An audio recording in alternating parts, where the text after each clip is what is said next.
Hello guys, good morning.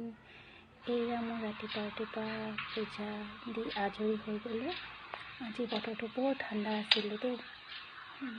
সেইটো চব মই সৰস্বতী মাহৰ সেইটো লাঞ্চৰ কাৰণে ৰেডি কৰিছোঁ। দালি অমিতা দি কাৰণে, তাৰপিছত অমিতা আলু ভাজি চব কাটি থৈছোঁ। তাৰপিছত এইটো হ'ল চাউল তিয়াই থৈছোঁ, ধুই মেলি চব ৰেডি কৰি লওঁ দেই। মই আগতে এইটো ৰঙা খুতুৰা আলু দি কাৰণে, আলুটো নিদিলেও হয় বাৰু, কিন্তু মোৰ ছোৱালী খুব ভাল পায়। এইটো মই দালি বহাই দিলোঁ হালধি নিমখ দি কাৰণে, আৰু এইটো মই ভাজি বনাবলৈ কেৰাহীটো বহাই দিছোঁ।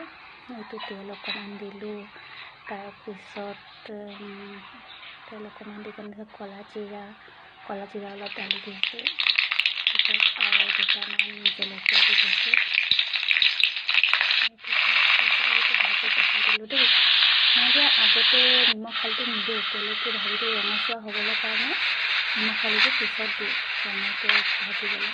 আজি মই দালি ৰেডি, চিটি মাৰিলেই এইটো ভাজি হৈ আছে। চব নিমখ হালধিটোলৈকে নাই দিয়া দেই, নিমখ হালধি নাই। তাৰপিছত ৰঙা হৈ আহিছে ন, আগতীয়াকৈ দি দিলে মানে এনেকৈ ৰঙচুৱা নহয় দিয়া।